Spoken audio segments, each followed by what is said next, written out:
అంటే మా జిమ్సన్ నెల్లూరు ఎమ్మెల్యే మాజీ మంత్రి మా తమ్ముడు అనిల్ యాదవ్కి ఒక చిన్న సూచన ఇద్దామని ఈ వీడియో రికార్డ్ చేస్తున్నాను. మా అనిల్ యాదవ్ గారు పొలోమని రెచ్చిపోయేవాడు. మైక్ పెట్టుకుని ఆ మైక్ అంతా దడిచిపోయేలా మాట్లాడేసేవాడు తన లాలాజలంతో.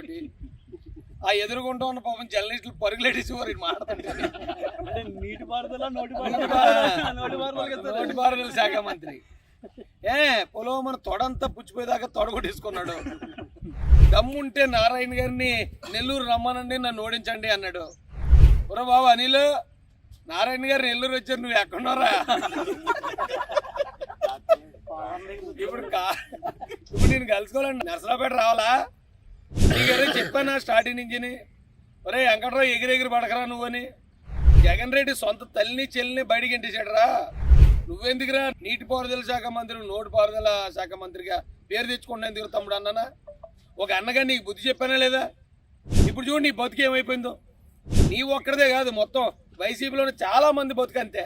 మా కోడిగుడ్డు మంత్రి గాడు ఏమైపోడో తెలియదు. మా తమ్ముడు ఏ పేరు నాని రిటైర్ అయిపోయినట్టే. కొడాలి గడికి ఉందో లేదో తెలియదు మా అన్నకి, కొడాలన్నకి.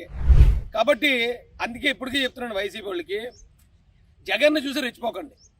రెచ్చిపోయి ఇతర పార్టీల మీద నోరు పారేసుకోకండి. నోరు పారేసుకుంటే మిమ్మల్ని తీసుకెళ్ళి ఇలాంటి తుప్పలు ఇసిరేస్తాడు జగన్ అన్న. ఇసిరెత్తే మిమ్మల్ని కాపాడడానికి ఎవరు ఉండరు బాబు. కాబట్టి నాయకత్వానికి, నాయకులకి విలువ ఇవ్వాలన్నా, నాయకత్వాన్ని నిలబెట్టాలన్నా అదొక నారా చంద్రబాబు నాయుడు గారికి చెల్లింది.